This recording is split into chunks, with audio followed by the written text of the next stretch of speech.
I sat in that sterile probate courtroom, clutching my purse strap so tightly my knuckles turned white when my own brother Marcus suddenly exploded from his chair like a man possessed. "No benefits. No claims. She's a fake vet," he screamed across the mahogany table where Dad's will lay open. The entire room froze as his voice echoed off the marble walls. "She never served a day kicked out for cowardice. She's been lying to everyone." Every face in that courtroom turned toward me with disgust and suspicion. My lawyer, Sarah, quietly slipped an unopened envelope to Judge Harrison, whose face immediately drained of all color as he read whatever was inside. The silence that followed Marcus's outburst felt like the moments before an explosion. I could hear my own heartbeat thundering in my ears as Judge Harrison set down the mysterious envelope and looked directly at me with questioning eyes. "These are serious allegations, Miss Cooper," the judge said slowly. "Your brother claims you've misrepresented your military service." Marcus stood up again, his face flushed with righteous anger. "Your Honor, I have proof that my sister Tanya has been perpetrating stolen valor for years. She's convinced our family, the VA, and apparently this court that she's some kind of war hero." My throat felt like sandpaper. 3 tours in Afghanistan flashed through my memory, the screaming wounded soldiers I'd dragged to safety, as bullets whistled overhead the 17 lives I'd saved during my time as a combat medic with the 101st Airborne. The Purple Heart sitting in my jewelry box at home felt heavier than the shrapnel still lodged near my left femur. Dad left her $400,000 worth of property based on lies? Marcus continued, his voice growing stronger as he sensed the room's attention. "She manipulated a dying old man with fabricated stories about battlefield heroics." I watched our extended family members shift uncomfortably in their seats. Uncle Robert, Dad's younger brother, was studying his hands with sudden fascination. My cousin Jennifer, who used to beg me for Army stories at family barbecues, now looked at me like I'd personally betrayed her trust. "The will clearly states that Harold Cooper left his daughter the family home and half his savings in recognition of her military sacrifice," Judge Harrison read aloud, "while his son Marcus inherits the construction business. Built on lies." Marcus slammed his fist on the table. "She was never a combat medic. She was kicked out of the Army for abandoning her post during a firefight. Cowardice in the face of the enemy. She's been collecting disability benefits she doesn't deserve for psychological problems she gave herself." My stomach twisted into knots. Dad had understood my service in ways that Marcus never could. When I came home broken and struggling with nightmares, Dad would sit with me on his porch for hours sharing his own Vietnam experiences. He'd seen my scars both visible and invisible. He'd held me during panic attacks triggered by car backfires that sounded too much like incoming mortars. Furthermore, Marcus pulled out a manila folder thick with documents. "I have her actual discharge papers right here. Court-martial proceedings for desertion, medical discharge for psychiatric instability, not combat injuries." The words hit me like a physical blow. I had no memory of any court-martial.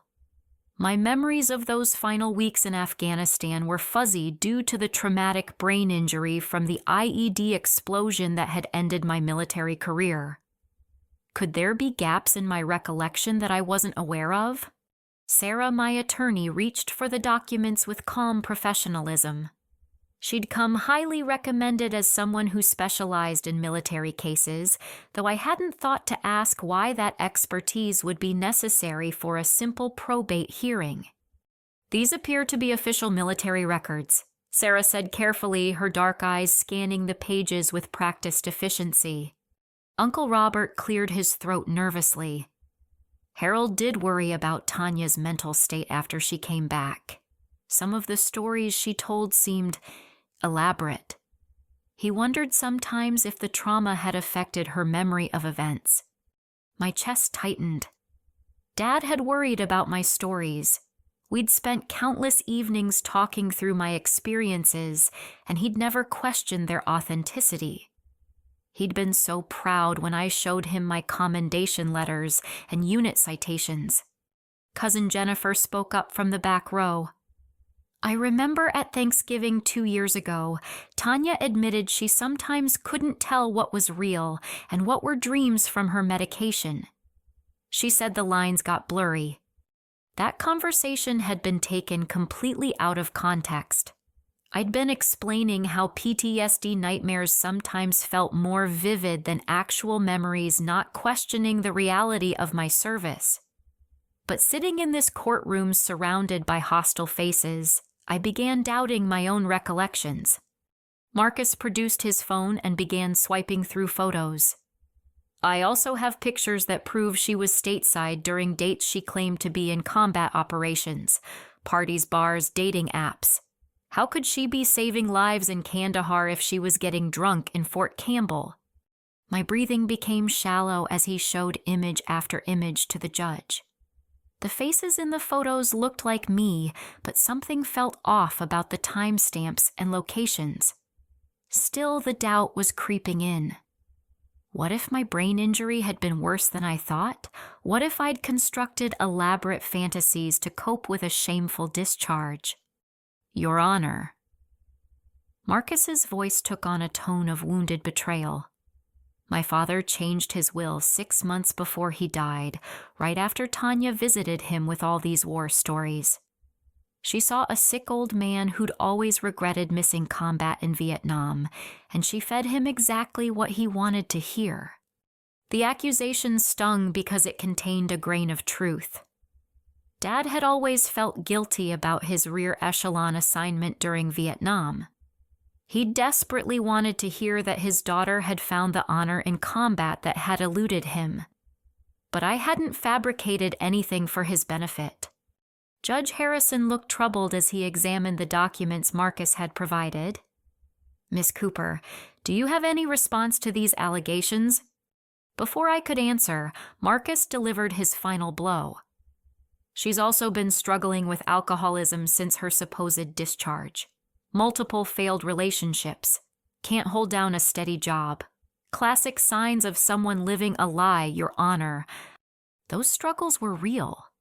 Coming home from war to a country that didn't understand what I'd experienced had been devastating. Losing Mom while I was deployed had compounded the trauma. I'd made mistakes, hurt people I cared about, and yes, I'd used alcohol to numb pain that felt unbearable. But that didn't mean my service was fabricated. As more family members began whispering among themselves, some actually got up and left the courtroom in disgust. The woman who'd carried wounded soldiers through enemy fire was being labeled a fraud by her own blood relatives. Then Sarah looked up from the documents with a sharp intake of breath. Your Honor, I need to examine these records more carefully. Some of the formatting codes appear inconsistent with military standards from that time period. Marcus's face flushed an even deeper red. Are you questioning the authenticity of official government documents? I'm questioning documents with military regulation numbers that didn't exist during your sister's service period, Sarah replied evenly. The courtroom atmosphere shifted as Sarah spread Marcus's documents across the defense table like a detective examining crime scene evidence. Her military background was becoming apparent in the systematic way she analyzed each page, checking dates against regulations and cross-referencing serial numbers with her laptop. These documents contain several irregularities, Sarah announced, her voice cutting through the murmur of family conversations. The font styles used here weren't available in military administrative systems until 2018, 3 years after Miss Cooper's discharge. Marcus shot to his feet again. That's ridiculous. Those came directly from reliable military contacts who accessed her personnel file. Then you won't mind providing the names of these contacts so we can verify their authorization to release classified military records. Sarah's question hung in the air like smoke from a fired weapon. Marcus's confident demeanor flickered for just a moment. I'm not required to reveal my sources to protect their careers. Judge Harrison frowned as he studied the papers more closely. Mr. Cooper, the court needs to establish the chain of custody for these documents. Who specifically provided them to you? While Marcus fumbled for an answer, Sarah was typing rapidly on her laptop. Your Honor, I'm accessing the Pentagon's military personnel database in real time. Miss Cooper's authentic service records show exemplary conduct throughout her entire enlistment. No court-martial proceedings, no disciplinary actions whatsoever. I felt a surge of hope, but it was immediately crushed when Marcus presented another folder. Then explain these witness statements from her supposed Army buddies saying she never saw combat. Sarah read through the statements, her expression growing increasingly skeptical. These affidavits reference military units that were never deployed to Afghanistan during the specified dates. They also contain slang terms that weren't used by soldiers until years later. Despite the growing evidence of forgery, I could see doubt in the judge's eyes. My own family's testimony was weighing heavily against me. Uncle Robert had known me since childhood, and his suggestion that Dad questioned my stories felt devastating. The technical details Sarah was presenting seemed to bounce off the family members present. What mattered to them was that Marcus' dad's son was saying I'd lied about everything they'd admired me for. In their minds, that made more sense than believing their golden boy was capable of such elaborate deception. My memories of Afghanistan came flooding back in vivid detail as Sarah continued her analysis. I could recall the exact weight of my medical kit, the specific sound of incoming mortars, the faces of soldiers I'd saved. Those experiences weren't fantasies born from brain trauma, they were seared into my soul. The photographs Mr. Cooper presented also contain metadata inconsistencies, Sarah continued. The location stamps show geographic coordinates that don't match the claimed venues, and the image compression suggests digital manipulation. Marcus was sweating now, but he pressed on. My sister has been collecting thousands of dollars in disability benefits based on combat injuries that never happened. This isn't just family drama, it's federal fraud. Uncle Robert spoke up again, his voice filled with reluctance. I hate to say this about my niece, but Marcus did come to me months ago worried about Tanya's stories. Some details changed each time she told them. That accusation hit differently because it contained truth twisted beyond recognition.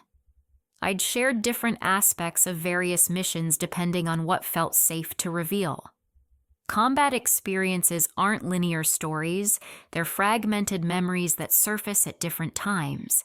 But trying to explain trauma-affected recollection to people who'd never experienced it felt impossible. Furthermore, Jennifer added from her seat, Tanya once told me she sometimes couldn't tell if something really happened or if it was just a really vivid nightmare from her medications. These partial truths stripped of context and weaponized against me were more damaging than outright lies.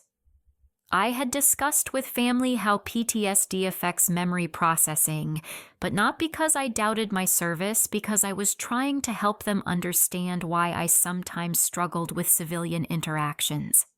Sarah's phone buzzed and she answered it immediately. Colonel Martinez, thank you for calling back so quickly. She switched to speaker mode and a gravelly voice filled the courtroom. This is Colonel James Martinez, formerly commanding officer of the 507 Medical Company. I understand there are questions about Sergeant Cooper's service record. Marcus looked like he'd been punched in the stomach.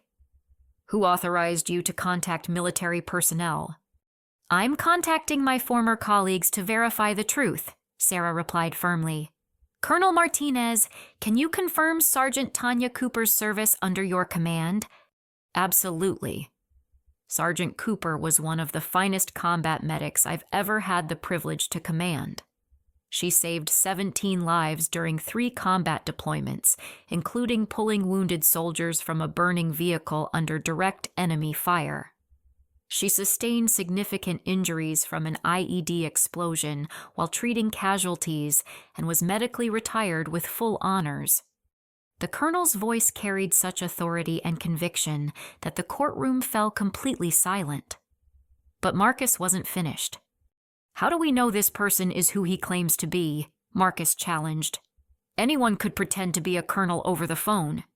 Sarah smiled grimly and turned her laptop screen toward the judge. A video call connected showing a distinguished older man in military dress uniform sitting in what was obviously a Pentagon office. "Colonel Martinez, thank you for taking time from your schedule," Sarah said. "Can you describe the specific incident that ended Sergeant Cooper's active duty?" The colonel's expression grew solemn. "September 15th, 2015. Our convoy was ambushed outside Kandahar. Sergeant Cooper's vehicle hit an IED, but instead of seeking cover, she immediately began treating casualties. She crawled through active enemy fire to reach 3 wounded soldiers applying tourniquets and administering first aid, while bullets were still incoming. The explosion that ended her military career happened when she was dragging the 3rd soldier to safety. Tears were streaming down my face as those memories crystallized with perfect clarity. The smell of burning diesel, the weight of Specialist Rodriguez as I pulled him behind cover the moment when the 2nd IED detonated close enough to fill my left leg with shrapnel. She could have stayed in the armored vehicle, Colonel Martinez continued. Instead, she chose to risk her life for her fellow soldiers. That's the woman I know as Sergeant Tanya Cooper. Marcus was frantically shuffling through his papers looking for some way to discredit this testimony. Those records have to be wrong. My sources were very reliable. Sarah's paralegal, who had been quietly working on a tablet, suddenly looked up with excitement. "I've got something. The courthouse security footage from this morning shows Mr. Cooper meeting with a known document forger in the parking garage." Judge Harrison's expression hardened. "What kind of document forger?" "Danny Morrison. He's been convicted twice for creating fake military discharge papers and fraudulent veteran benefit claims. The footage shows him handing Mr. Cooper a briefcase in exchange for what appears to be a substantial cash payment. The pieces were falling into place so rapidly that Marcus couldn't keep up with his own lies. His face had gone from red to pale as he realized how much trouble he was actually in. "That proves nothing," he stammered. "Maybe I was buying information to expose her fraud." "Information that happens to contain the exact same formatting errors and anachronistic details that Mr. Morrison has used in previous forgeries." Sarah's voice was getting sharper. "Including military regulation numbers that didn't exist during your sister's service period." Uncle Robert was staring at Marcus with growing horror. "Son, what have you done?" "I'm protecting our family's honor," Marcus shouted. "She's been lying for years and Dad fell for it because he wanted to believe his daughter was a war hero." But his protestations were sounding increasingly desperate as the evidence mounted against him. The family members who had initially supported him were beginning to look uncomfortable as they realized they might have been deceived. Judge Harrison picked up his phone and made a quiet call. Within minutes, courthouse security officers appeared in the doorway, their hands resting casually on their service weapons. "Mr. Cooper," the judge said with icy formality, "you appear to have presented forged documents to this court in an attempt to defraud your sister of her rightful inheritance. That constitutes multiple felonies under both state and federal law." Sarah stood up with the confidence of someone who had just shifted from defense to prosecution mode. Her military bearing was unmistakable now as she addressed Judge Harrison with crisp precision. "Your Honor, I need to disclose that I'm a former JAG officer who specialized in document fraud cases during my Army service. I've prosecuted dozens of stolen valor cases and can identify the signature techniques used by professional forgers." The revelation hit Marcus like a thunderbolt. His carefully planned deception was unraveling because he'd unknowingly targeted someone with exactly the right expertise to expose him. The documents Mr. Cooper presented contain multiple red flags. Sarah continued pulling out a laser pointer and projecting the papers onto the courtroom's display screen. First, this regulation number here, AR-600-8-1, wasn't issued until 2017, while Miss Cooper was discharged in 2015. She highlighted another section with her pointer. Second, this digital signature uses a font called Calibri that wasn't adopted by military administrative systems until 2018. During Miss Cooper's service period, all official documents used Times New Roman or Arial. Marcus was frantically whispering with what appeared to be a hastily hired attorney he'd called during the recess, but his lawyer looked increasingly uncomfortable as the technical evidence mounted. Third, Sarah continued methodically, these serial numbers follow a pattern that Danny Morrison has used in at least 6 previous forgeries. He changes the middle digits, but keeps the same prefix and suffix combinations because he's working from outdated templates. Judge Harrison was taking detailed notes as Sarah dismantled each document piece by piece. Ms. Chen, how certain are you that these are forgeries? Beyond any reasonable doubt, Your Honor. I've testified as an expert witness in similar cases, and these contain every hallmark of Morrison's work. He's skilled at creating documents that fool civilians, but he doesn't understand military administrative systems well enough to avoid these technical errors. The courthouse security officers were now stationed at all exits, apparently following some protocol Judge Harrison had initiated with his phone call. Marcus kept glancing toward the doors like he was considering making a run for it. Sarah's paralegal looked up from her tablet with more devastating news. I've pulled Mr. Cooper's phone records from this morning. He made 3 calls to a number registered to Morrison Document Services between 9 and 10 a.m., right before the hearing started. That's circumstantial, Marcus protested weakly. Not when combined with the parking garage footage and the technical analysis of documents that could only have come from Morrison's operation, Sarah replied. Your Honor, I believe we're looking at a conspiracy to commit inheritance fraud using forged military records. Uncle Robert was staring at his nephew with undisguised shock. Marcus, please tell me you didn't actually pay someone to forge documents about your sister's military service. I was trying to protect our family, Marcus burst out. She's been living a lie for years. Dad changed his will because he believed her war stories, but they're not real. The war stories that have been independently confirmed by her commanding officer, her unit records, and the Pentagon database, Sarah asked pointedly. Judge Harrison interrupted before Marcus could respond. Mr. Cooper, I'm ordering a full investigation into these allegations. Officers, please escort Mr. Cooper to a secure location while we contact federal authorities. As the security officers approached Marcus, he became increasingly agitated. This is insane. I'm trying to expose fraud, not commit it. Sir, please remain calm and cooperate with the officers, Judge Harrison instructed. You'll have every opportunity to explain your actions to federal investigators. Sarah was still working on her laptop, pulling up more evidence in real time. Your Honor, I'm now accessing Miss Cooper's complete military medical records with her permission. The documentation of her injuries from the IED explosion is extensive and consistent with her account of the incident. The medical records appeared on the courtroom screen showing X-rays of shrapnel fragments, surgical reports, detailing the removal of metal from my leg, and extensive documentation of my traumatic brain injury treatment. The evidence was overwhelming and undeniable.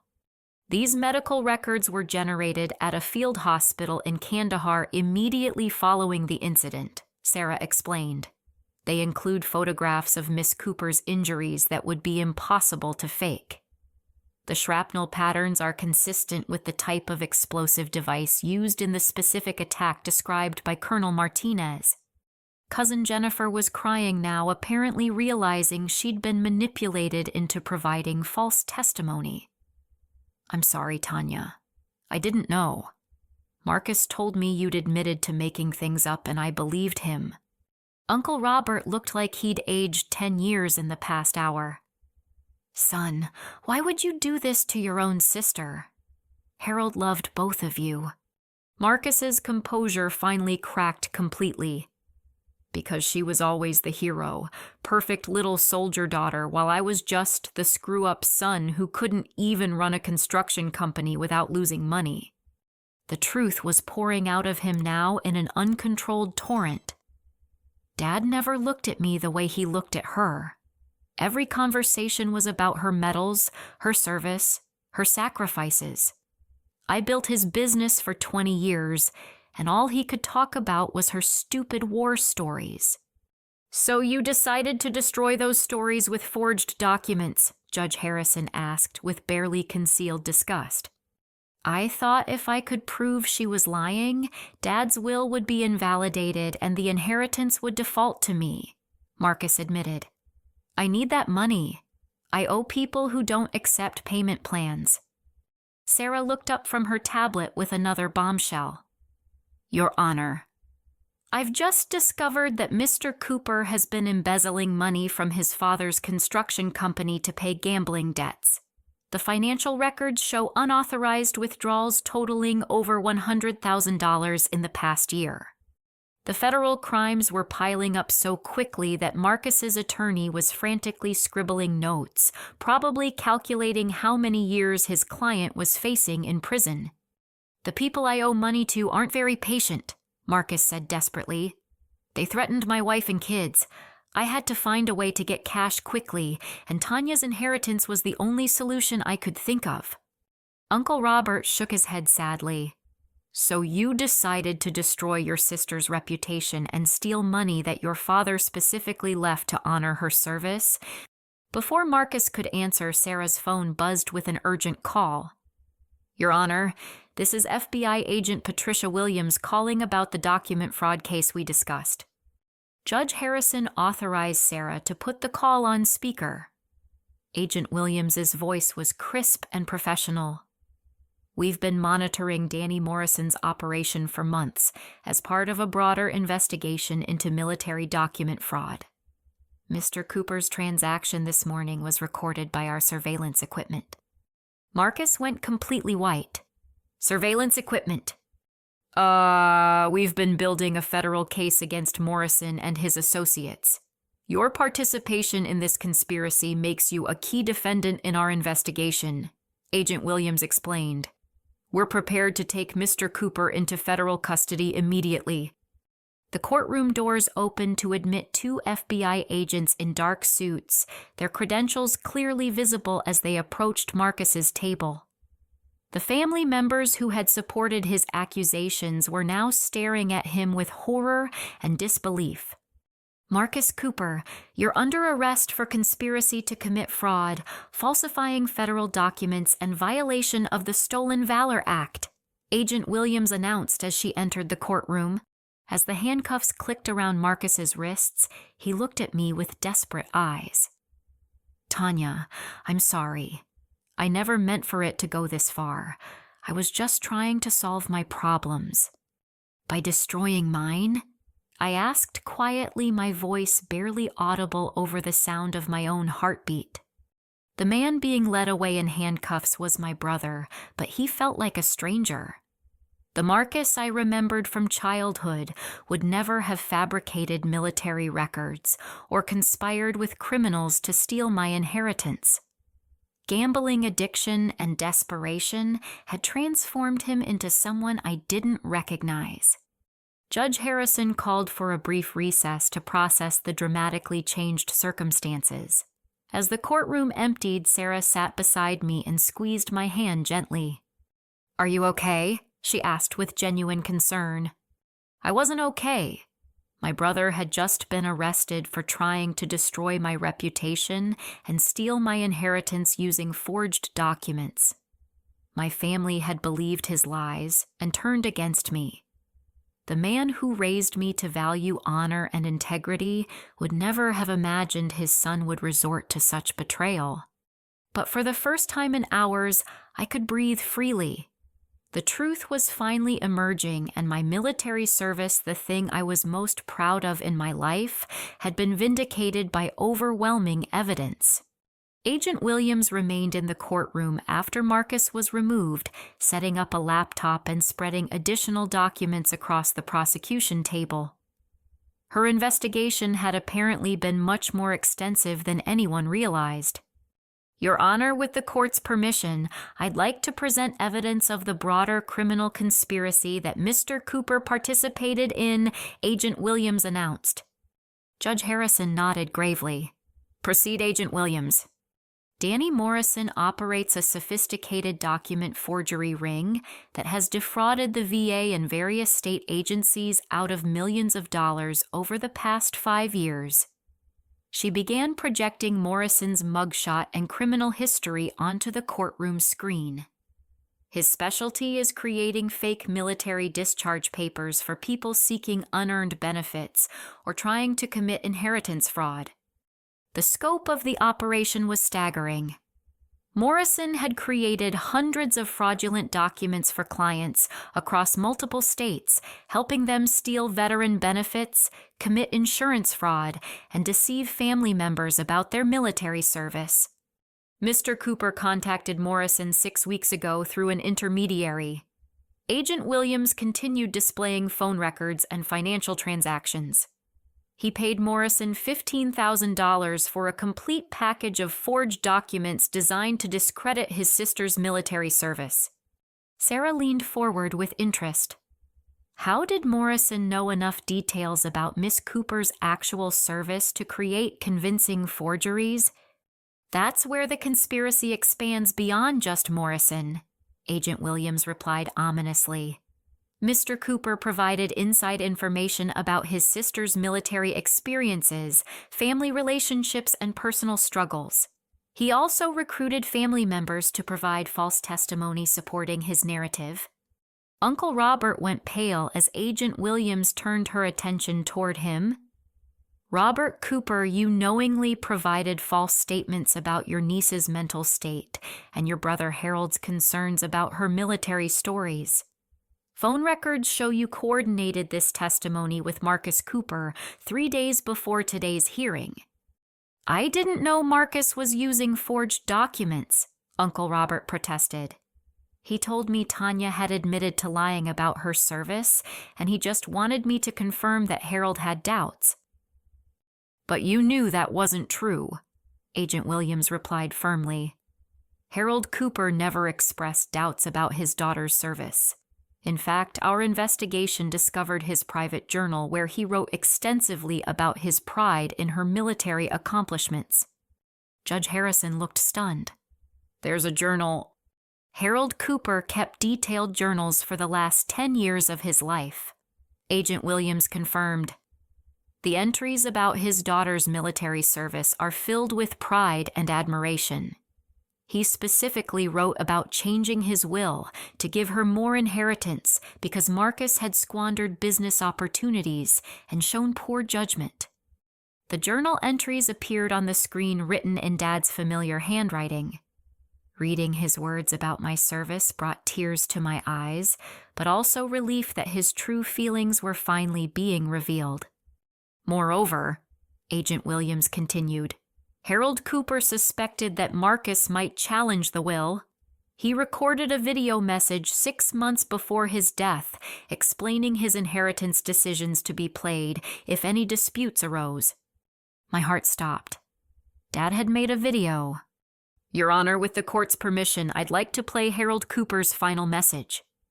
Judge Harrison nodded, and Agent Williams connected a tablet to the courtroom's audio system. Suddenly, Dad's voice filled the room with warm authority I remembered from childhood. If this video is being played, it means someone is challenging my will, and I suspect I know who, Dad's recorded voice began. I want everyone to understand exactly why I'm leaving my daughter Tanya the family home and half my savings. The screen showed Dad sitting at his kitchen table looking directly into the camera with the same steady gaze that had comforted me through nightmares and panic attacks. Tanya served her country with honor and distinction. She saved lives under enemy fire and came home carrying wounds both visible and invisible. She deserves every penny I'm leaving her, not because she's my daughter, but because she earned it through sacrifice and service. Dad paused and his expression grew stern. If Marcus is challenging this will, it's probably because he needs money to cover gambling debts or poor business decisions. I've known about his financial problems for months. I've also known about the money he's been taking from the construction company without permission. Uncle Robert gasped. Dad had known about the embezzlement. I love both my children. Dad continued, but love doesn't mean ignoring character flaws or enabling destructive behavior. Marcus has made choices that demonstrate poor judgment and selfishness. Tanya has made choices that demonstrate courage and selflessness. My inheritance reflects those differences. The video ended with Dad looking directly into the camera with paternal authority. I'm of sound mind and body when I'm recording this. My decisions are final, and they're based on a lifetime of observing my children's character. Honor the service and sacrifice of those who've earned it. The courtroom was completely silent as Dad's words sank in. Even Jennifer was crying openly, apparently realizing how thoroughly she'd been manipulated into betraying someone who genuinely served with distinction. Agent Williams resumed her presentation. Harold Cooper's suspicions about his son were well-founded. Our financial investigation shows that Marcus Cooper embezzled $137,000 from the family construction company over the past 18 months. The numbers appeared on screen in stark black and white. Marcus hadn't just stolen from me, he'd been stealing from Dad's business while Dad was dying of cancer. The money went primarily to pay gambling debts accumulated at illegal poker games and offshore sports betting sites. Agent Williams explained. Mr. Cooper owed dangerous people who had threatened violence against his family if debts weren't repaid quickly. Sarah shook her head with disgust. So he decided to steal his sister's inheritance to pay criminal creditors. Exactly. When he realized the will left most liquid assets to his sister, he conceived a plan to discredit her military service and have the inheritance redistributed to him. Agent Williams confirmed, Uncle Robert looked like he was going to be sick. Marcus told me Tanya was in financial trouble and needed help. He said exposing her lies would actually be helping her get treatment for her problems. Another deception, Agent Williams replied. Miss Cooper's financial situation is stable. She receives appropriate disability benefits for service-connected injuries and works as a registered nurse at the VA Medical Center. Her credit report shows responsible debt management and steady employment. Jennifer spoke up through her tears. He told me the same thing. He said Tanya was spiraling, and that tough love was the only way to help her get honest about her problems. The manipulation had been systematic and calculated. Marcus had identified each family member's weak spots and crafted specific lies to turn them against me. He'd exploited Uncle Robert's protective instincts and Jennifer's concern for family welfare. The conspiracy includes Morrison's network of associates who provide various services for document fraud schemes. Agent Williams continued. Photography experts who can digitally manipulate images, computer specialists who can create false electronic records, and researchers who can gather personal information to make forgeries more convincing. The operation was far more sophisticated than I'd imagined.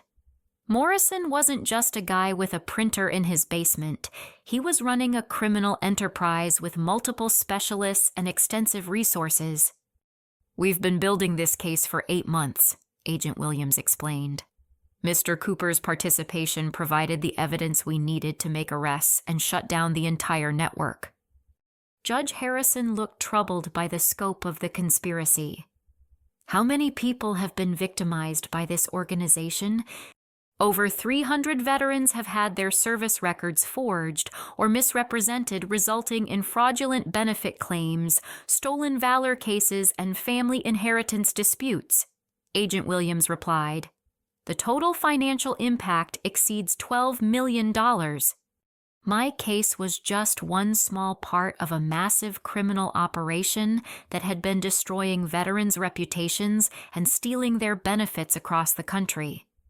The betrayal felt even more devastating knowing that Marcus had connected me to professional criminals. Mr. Cooper faces federal charges including conspiracy to commit fraud violation of the Stolen Valor Act, falsifying federal documents, wire fraud, and embezzlement," Agent Williams announced. "If convicted on all counts, he's looking at up to 25 years in federal prison." The weight of Marcus's crimes was staggering. His desperation to solve gambling problems had led him to commit felonies that would destroy his family and send him to prison for decades. "Morrison has already agreed to plead guilty and cooperate with our investigation in exchange for a reduced sentence," Agent Williams added. "His testimony will be crucial in prosecuting other members of the conspiracy." As the full scope of the criminal network became clear, I felt a mixture of vindication and sadness. My brother hadn't just made a mistake, he'd deliberately chosen to participate in a criminal conspiracy that targeted veterans and their families. The investigation was still ongoing, but the evidence against Marcus was overwhelming. His attempt to steal my inheritance had instead exposed him as a criminal and preserved Dad's final wishes exactly as intended. 3 weeks later, I sat in a different courtroom as Marcus stood before a federal judge for his arraignment. His expensive suit couldn't hide the defeat in his shoulders or the dark circles under his eyes. The man who had confidently accused me of fraud now looked like what he actually was, a criminal facing decades in prison. Sarah sat beside me as we watched the proceedings unfold. The federal prosecutor outlined charges so extensive that it took nearly 20 minutes to read them all. Conspiracy to commit fraud violation of the Stolen Valor Act, falsifying federal documents, wire fraud, money laundering, embezzlement, and obstruction of justice. "How does the defendant plead?" Judge Rebecca Thompson asked with stern authority. Marcus's court-appointed attorney whispered urgently in his ear before answering. "Guilty on all counts, Your Honor. My client wishes to cooperate fully with ongoing investigations." The plea agreement had been negotiated to avoid a trial that would have dragged our family through months of additional humiliation. In exchange for his cooperation against Morrison's network, Marcus would receive 8 years in federal prison instead of the 25 he could have faced. Morrison himself had already been sentenced to 12 years after pleading guilty to running the document fraud operation. His cooperation had led to arrests of accomplices across 6 states, dismantling the entire criminal network. Uncle Robert and Jennifer received probation and community service for their roles in providing false testimony. Their sentences were lighter because they'd been manipulated rather than being primary conspirators, but they still faced criminal records and substantial fines. "Mr. Cooper, do you understand the severity of your crimes?" Judge Thompson asked directly. Marcus nodded without looking up. "Yes, Your Honor. I understand that I betrayed my family, dishonored my father's memory, and participated in crimes against veterans who served with distinction. Your actions attacked the integrity of military service records and attempted to steal from someone who sacrificed for our country," the judge continued. "These crimes strike at the foundation of how we honor military service." As part of the plea agreement, Marcus had to make a full confession detailing his motives and methods. Listening to him explain how he'd planned my destruction was emotionally devastating, but also necessary for my own healing. I was desperate because of gambling debts, but that doesn't excuse what I did, Marcus admitted to the court. My sister served with honor, and I tried to destroy her reputation to steal money that my father specifically left to honor her service. The financial restitution was substantial. Marcus had to repay all embezzled funds to the construction company, cover my legal fees, and pay damages for emotional distress. His assets were seized to satisfy these obligations, leaving his own family in financial difficulty. His wife Patricia had filed for divorce within days of his arrest, taking their 2 children and moving to her parents' home in another state. She'd issued a public statement apologizing for any harm Marcus's actions had caused and expressing support for my military service. The broader impact of the case was significant. Federal legislation was introduced to strengthen penalties for stolen valor crimes and improve verification processes for military document authentication. My experience had become part of a national conversation about protecting veterans from fraud and exploitation. But the personal cost remained enormous. The brother I'd grown up with, shared childhood memories with, and loved despite his flaws, had deliberately tried to destroy everything I was proud of in my life. That betrayal cut deeper than any combat injury. During the victim impact portion of the hearing, I stood to address the court and Marcus directly. 8 years ago, I came home from Afghanistan carrying physical and emotional wounds from serving my country. I began my voice steady despite the tears in my eyes. I thought the hardest battles were behind me. I was wrong. Marcus finally looked up, meeting my eyes for the first time since his arrest. The wounds you inflicted with your lies and forged documents cut deeper than the shrapnel in my leg, I continued. You didn't just try to steal money, you tried to steal my identity, my honor, and my right to be proud of my service. The courtroom was completely silent as I spoke about the impact of his betrayal on my mental health, family relationships, and sense of security. But your crimes also revealed something important, I said, finding strength in Dad's memory. They showed that the values I learned in the military, honor, integrity, loyalty, are worth defending even when the attacks come from family. Marcus was crying openly now, apparently finally understanding the full weight of what he'd done to me. I don't forgive you, I said clearly, but I won't let your choices define my life or diminish my service. Dad raised us both to understand right from wrong. You chose wrong, and now you'll face the consequences. Judge Thompson sentenced Marcus to 8 years in federal prison, followed by 3 years of supervised probation. He would also be required to participate in gambling addiction treatment and financial management counseling. As the marshals led Marcus away in shackles, he turned back one final time. Tanya, I'm sorry. I know that doesn't fix anything, but I need you to know that I'm sorry. I didn't respond. Some betrayals are too deep for apologies to bridge, and some relationships can't be repaired after trust is completely destroyed. Outside the courthouse, Sarah and I were approached by reporters covering the stolen valor case. The story had attracted national attention because it highlighted how veterans could be victimized by sophisticated fraud schemes. Miss Cooper, how do you feel about your brother's sentence? A reporter asked. Justice has been served, I replied simply.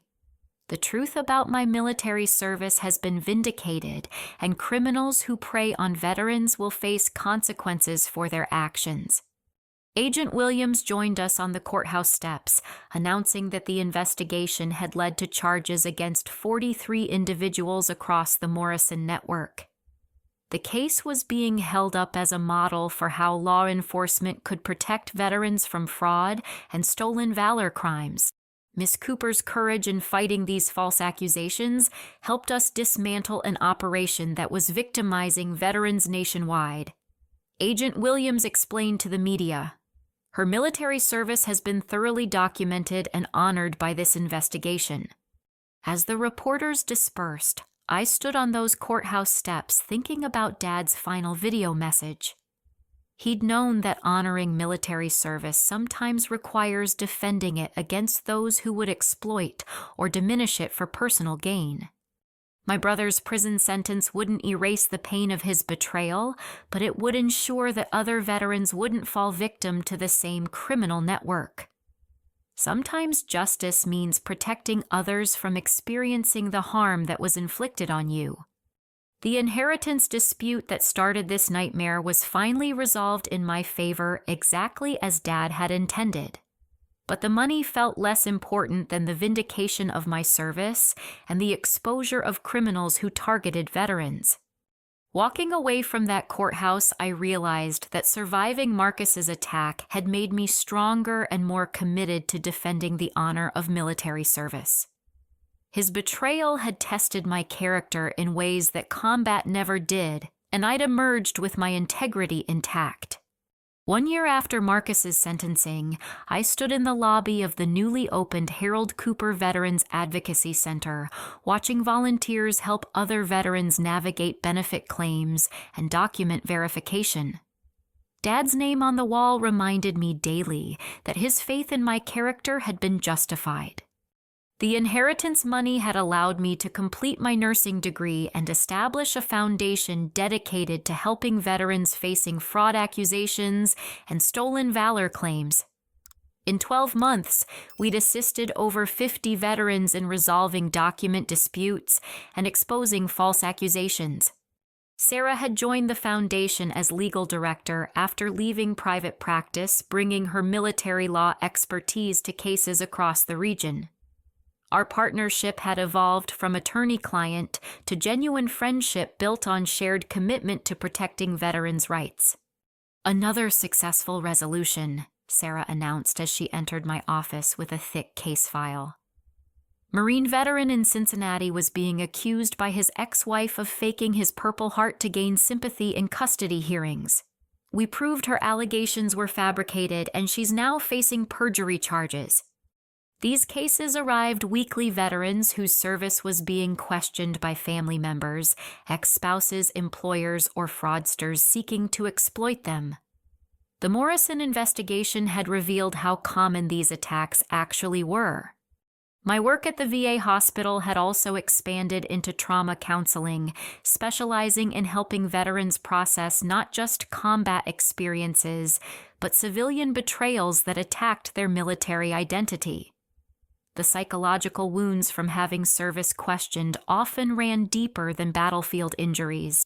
"Dr. Martinez wants to see you," my colleague Amanda mentioned as she passed my office door.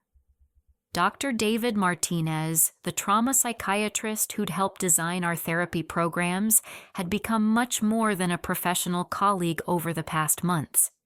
I found David in his office reviewing patient files, his concentration evident in the careful way he made notes. His own military background, Army medic turned psychiatrist, gave him unique insight into veteran mental health challenges. "How was the Cincinnati case?" he asked without looking up from his paperwork. "Another victory for truth over manipulation," I replied, settling into the chair across from his desk.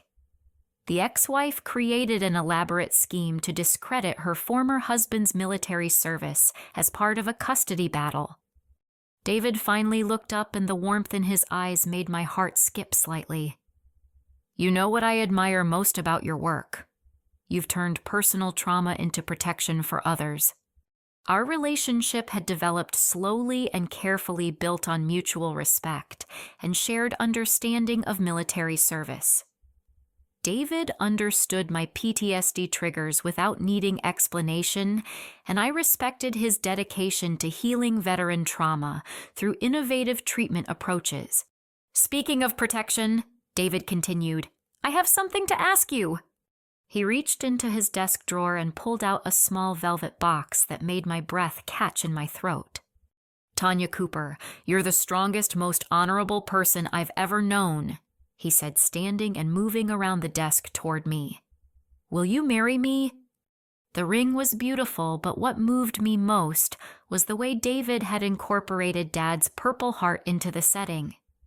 The metal that represented my sacrifice and service now symbolized love and commitment to shared values. "Yes," I whispered, tears streaming down my face as he slipped the ring onto my finger. Our engagement represented more than personal happiness. It symbolized how life could rebuild itself around honor and integrity after betrayal had torn it apart. The Foundation's work continued expanding as word spread about our success in defending veterans against fraud accusations.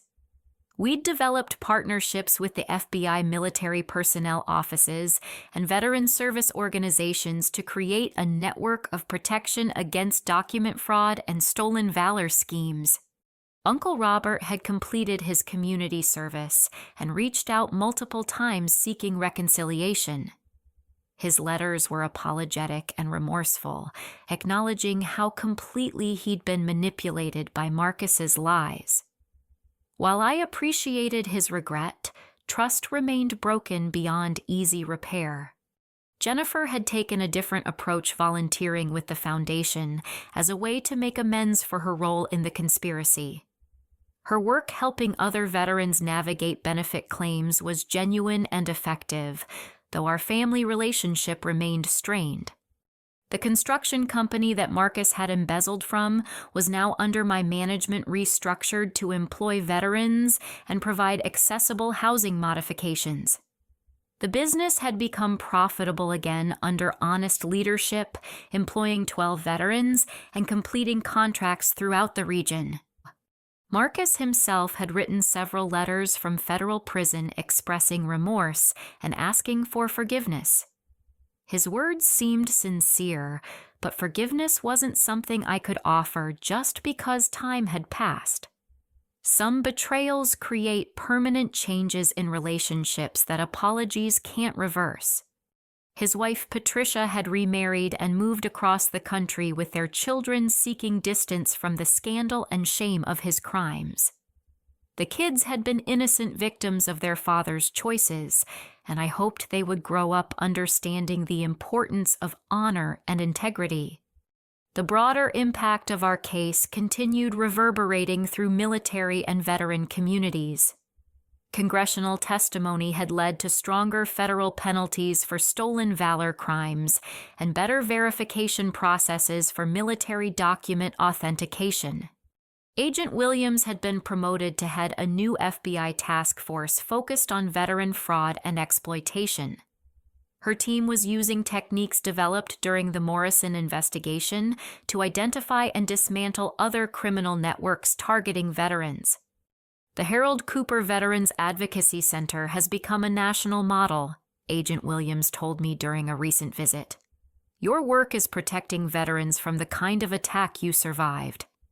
The center's success felt like the best possible tribute to Dad's memory and values. His faith in my character had been vindicated, and his name was now associated with defending other veterans from fraud and exploitation. My personal healing had progressed significantly through therapy support groups and the meaningful work of protecting other veterans. The nightmares from Afghanistan still occasionally disrupted my sleep, but betrayal trauma from Marcus's attack had largely resolved through purpose and community. Evening walks with David had become our favorite way to process the day and plan for the future. His understanding of military service and veteran mental health made him an ideal partner for both personal and professional aspects of my life. "Have you thought about where you want to have the wedding?" David asked as we strolled through the park near the Foundation office. "Somewhere that honors military service," I replied without hesitation. "Maybe the Veteran Memorial Garden where Dad's name is inscribed." The garden represented sacrifice service and remembrance values that would guide our marriage and continued work together. Dad's presence would be felt even though he couldn't physically attend the ceremony. Our engagement announcement in the local newspaper had generated dozens of congratulatory messages from veterans we'd helped, colleagues from the foundation, and military personnel who'd followed our story. The support felt like a chosen family replacing the blood relatives who'd betrayed my trust. Late at night in my apartment, I sometimes reflected on the journey from Marcus's courtroom attack to building a life centered on protecting other veterans. The brother who'd tried to destroy my reputation had inadvertently led me to discover my true purpose and find love with someone who shared my values. Dad's journal entries, now preserved in the Foundation's archives, continued providing guidance for difficult decisions.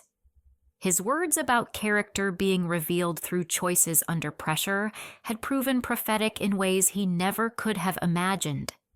The inheritance that Marcus had tried to steal was now funding programs that helped hundreds of veterans annually. His attempt to claim money he hadn't earned was providing resources to support those who had genuinely earned recognition through service and sacrifice. Justice had been served not just through criminal convictions, but through transformation of personal trauma into protection for others facing similar attacks. The Foundation's work ensured that Marcus's crimes had ultimately strengthened rather than weakened veteran advocacy efforts. As David and I made plans for our future together, I felt grateful that Dad's final wishes had been honored and his faith in my character had been vindicated.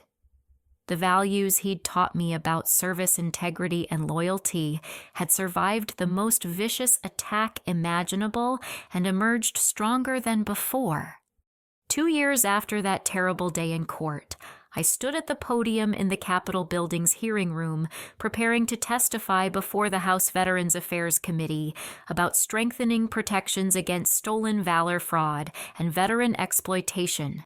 The Foundation had helped 137 veterans resolve false accusations, exposed 6 additional document forgery rings, and developed the national standard for authenticating military records in legal proceedings. Our success had attracted congressional attention and requests for policy recommendations.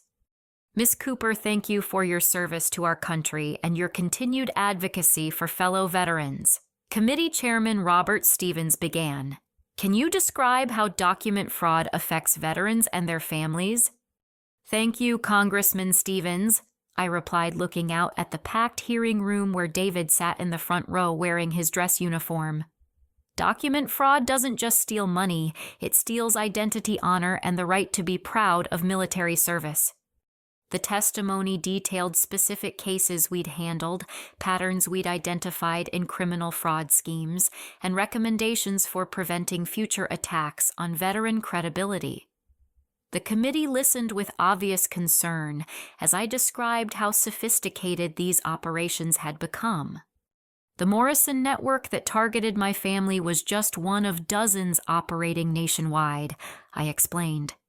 These criminals study military administrative systems, develop convincing forgeries, and specifically target veterans with significant inheritances or benefit claims. After 2 hours of testimony, Chairman Stevens thanked me for the Foundation's work and announced bipartisan support for legislation strengthening stolen valor penalties and improving document verification procedures.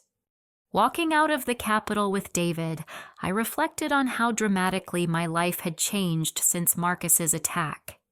The Foundation's work had given national platform to advocate for veteran rights, and our upcoming marriage represented personal happiness built on shared values and mutual respect. I'm proud of you, David said as we descended the Capitol steps together. Your testimony was powerful and will help protect thousands of veterans. That evening, we returned home to find a letter forwarded from Marcus's federal prison. His correspondence had become less frequent over the past year, usually consisting of apologies and requests for forgiveness that I wasn't ready to grant. This letter was different. Instead of seeking personal reconciliation, Marcus had written to commend the Foundation's work and express hope that his crimes had ultimately led to better protection for veterans. I know I have no right to ask for forgiveness after what I did, Marcus wrote in his careful handwriting. But I want you to know that I'm proud of how you've transformed my betrayal into protection for other veterans. Dad would be proud of the work you're doing in his name. The letter continued with details about his prison therapy programs, acknowledgement of gambling addiction's role in his crimes, and genuine remorse for the pain he'd caused our entire family. I understand if you never want to see me again, he concluded, but I needed you to know that I recognize what an honorable person you are, and I'm sorry it took destroying our relationship for me to appreciate your character.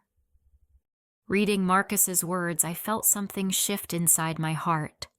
Not forgiveness exactly, but a release of the anger that had weighed on me for 2 years. His crimes had been unforgivable, but holding on to rage was preventing my own complete healing. David noticed my thoughtful expression as I set the letter aside. How do you feel after reading that? Like I can finally let go of the need for him to understand what he did to me. I replied slowly. He understands now, and that's enough. The next morning brought exciting news from Sarah about the Foundation's latest case. A female Marine was being falsely accused by her ex-husband of fabricating combat experiences to gain advantage in custody proceedings. The allegations were following the same patterns we'd seen in previous fraud cases. We'll expose his lies just like we exposed Marcus's, Sarah assured me during our weekly case review meeting. The Foundation has developed expertise and resources that make these fraudulent attacks much harder to sustain. Our track record had become formidable. 100% success rate in defending veterans against false accusations with criminal charges filed against 38 individuals who'd participated in fraud schemes targeting military service records. The wedding planning was progressing smoothly with the ceremony scheduled for Memorial Day weekend at the Veteran Memorial Garden. Dad's name would be visible from the altar, symbolically presiding over the marriage of 2 people committed to serving those who'd served.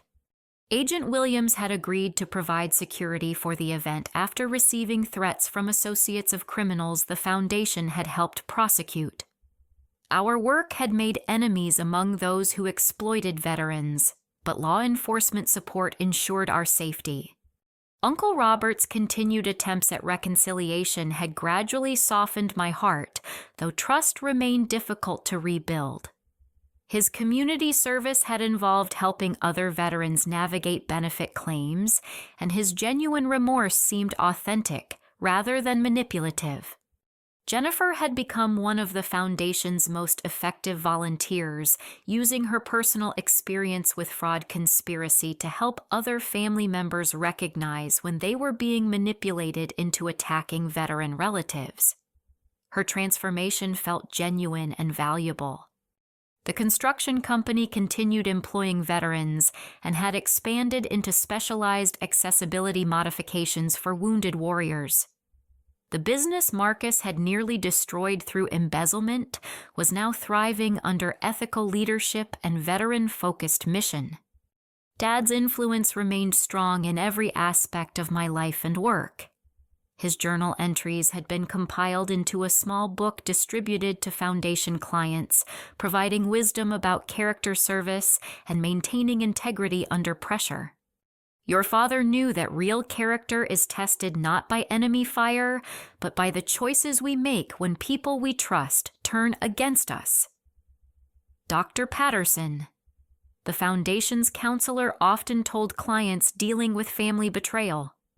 The psychiatric treatment programs David and I had developed were being adopted by VA hospitals nationwide, specifically addressing the unique trauma of having military service questioned or attacked by family members. These civilian betrayals often cause deeper wounds than combat experiences. Marcus's 8-year sentence was progressing with good behavior and genuine participation in rehabilitation programs. His letters suggested authentic remorse and personal growth, though any future relationship would require careful boundaries and proven change over time.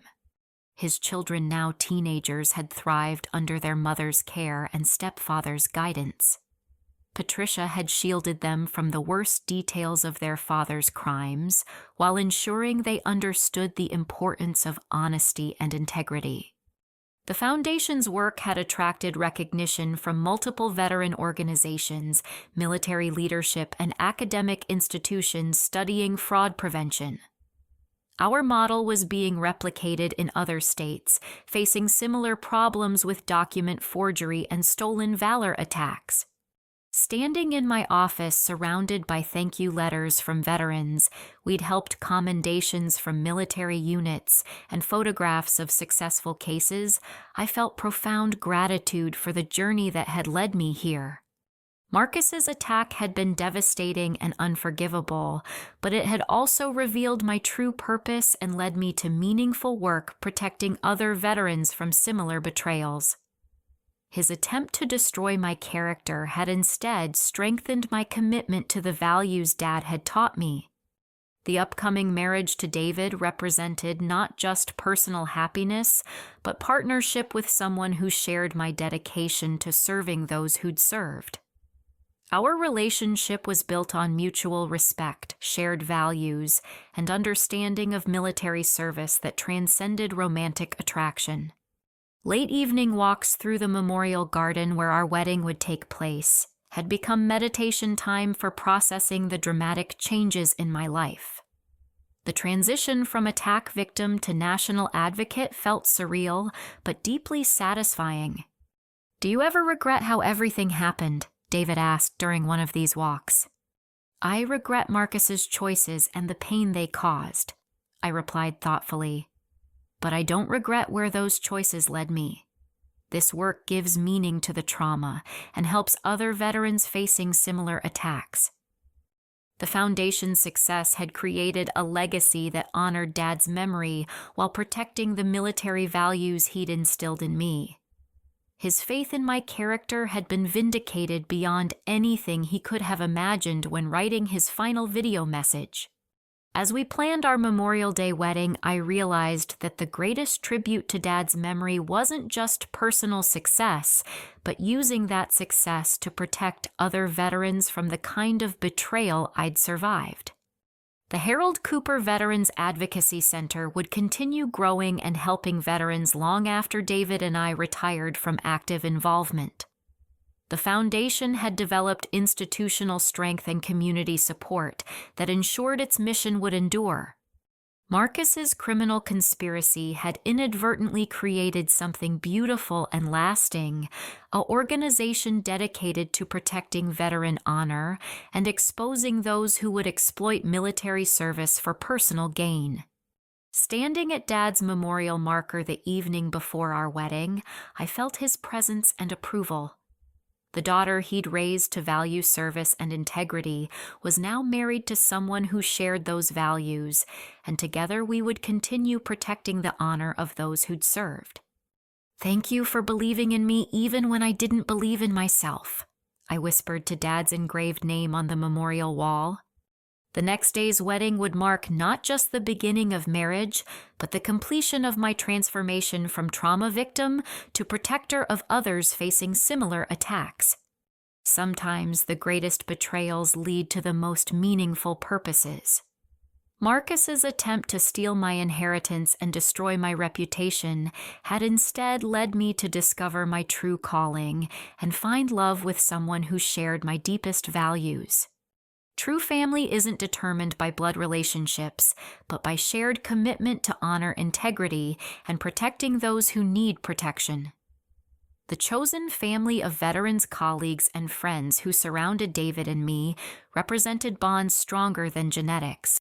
As I prepared for bed the night before my wedding, I reflected on a simple truth: character cannot be stolen by others' lies or destroyed by their betrayals. It can only be surrendered through our own choices, and I had chosen to maintain the values Dad taught me regardless of the cost. The military service that Marcus had tried to discredit was now being honored through legislation, foundation work, and marriage to someone who understood its value. His attack had ultimately strengthened rather than weakened everything he'd tried to destroy. Have you ever faced betrayal by someone you trusted completely? How did you find the strength to rebuild and turn that pain into something positive? Share your story in the comments below. Your experience might help other viewers facing similar challenges. Thank you for watching and supporting veterans who've served with honor. Please like this video if it moved. You subscribe for more stories about overcoming betrayal and finding purpose, and share this with anyone who needs to hear about the power of maintaining integrity when others try to destroy it. Remember that your character is yours to protect, and no one else's actions can diminish your worth unless you allow them to. Stay strong, stay honorable, and never let others' poor choices determine your path forward.